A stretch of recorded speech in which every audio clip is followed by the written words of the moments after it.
Hey, hi, welcome to the Learning Hut, and my name is Sushant, and today we are going to discuss about understanding kubectl. So kubectl is command line interface where we directly talk or we fire up commands against our Kubernetes cluster. So let's get started. In order to speak about the kubectl is command line interface and it is executing the commands again our Kubernetes cluster. You can use kubectl for deploy your application, manage your application, and manage your cluster resource. Even you can examine your logs. Kubectl is used or kubectl connect to your directly API server. It will communicate to your API server. Whatever you are going to fire up commands, it directly posts that commands to your API server. In respect to talking about AKS cluster, so AKS cluster, the kubectl is by default install. You don't need any installation on the Azure CLI. You can directly fire up your command after your cluster create or cluster deploy.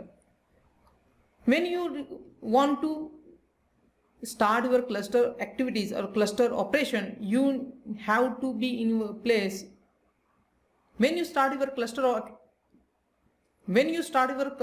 operation, the kubeconfig file is most important because kubeconfig file gives an environmental variable for setting up your cluster information. So cluster configuration will store in kubeconfig. So kubeconfig will help kubectl to identify the cluster. When you use any cluster, if you have multiple cluster, you have to use a context for the different cluster to connect.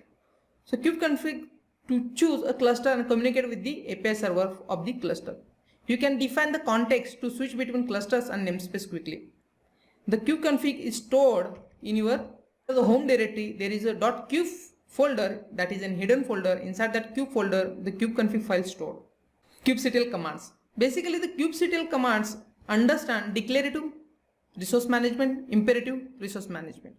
Declarative resource management means you can declare your resources or resource specification in a YAML file or managed file, and that file will post to your API server. The imperative command management means it is nothing but it is you can start your workload or run your workload using a command line tool with arguments and flags. You can use a simple command to run your operation as well, but manifest file you can configure multiple things, but in command line you can quick and easy tasks you can perform from the imperative resource management. You can pull out all the reports from your cluster. You can use even kubectl provide that command functionality, or even if you want cluster management, or if you perform any action on the node from the cluster, so you can also do from the kubectl. So kubectl basic syntax nothing but you have to type a kubectl for every command.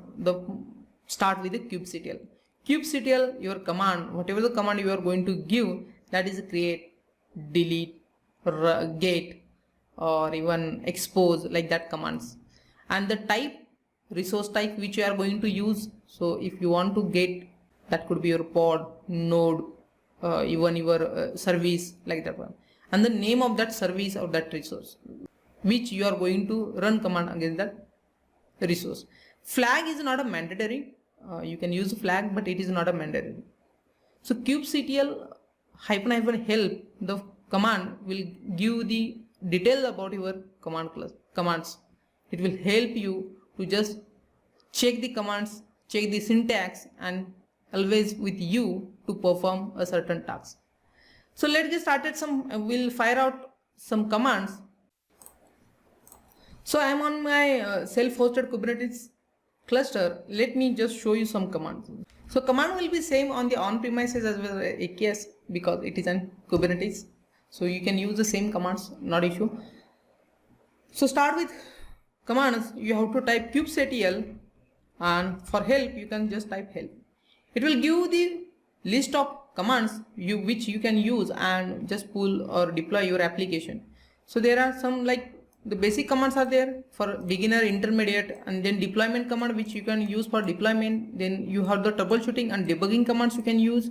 So you can go one by one. So we will discuss all these commands in the upcoming session. but as of now we are going to see the simple basic commands. What if I want to just get the list from whatever the pods are running in my cluster? So for that one I can use kubectl get pods. No resource found in the default namespace. Namespace, as we already discussed, namespace nothing but it is an isolation, or it is an just virtual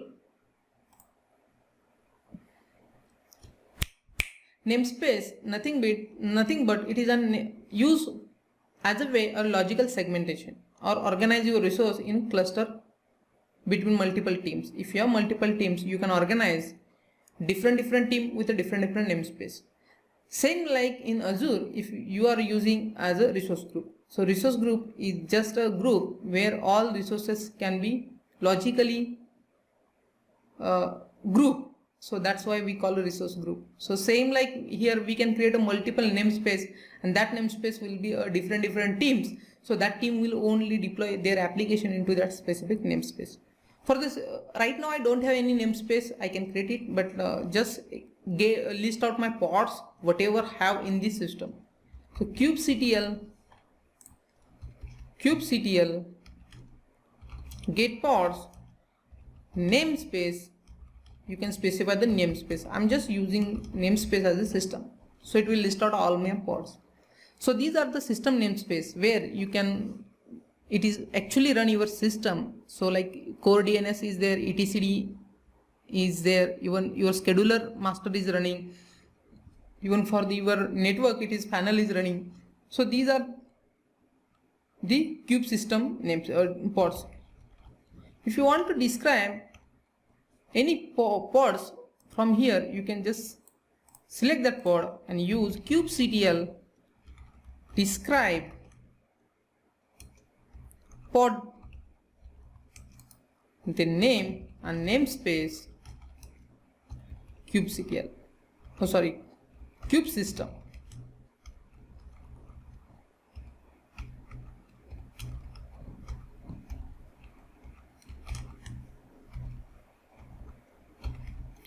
Kube system. So it will describe that specific pod, what is the content inside the pod, how is the pod held, it will show what are the events it is generating, where is it exactly running. So it will show all the details. For the listing, you can use a kubectl get, it will list all the pods, but kubectl is a kubectl and you have to give the command. So command will be your kubectl get and type will be your resource type and name of that resource. So same you can use for each and every resource. If you want to list out the services from the system, you can use kubectl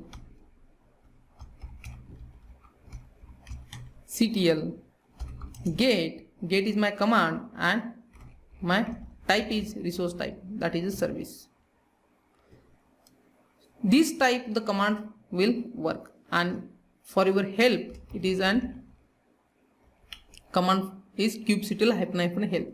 If you want more output from or format your output, you can use -output, and you can use a different format. If you want in JSON, you can use a JSON. If you want to export in JSON file, you can use an JSON, export in JSON. Even this format can be in, if you want specific tables from that format, you can use that one.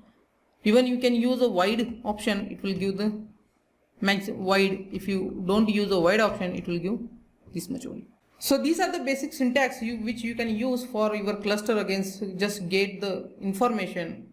If you want more information, you can use the help, and further we will go and see one by one commands. We will use a day-to-day operation for the cluster management, even deploy your application, even roll out our application.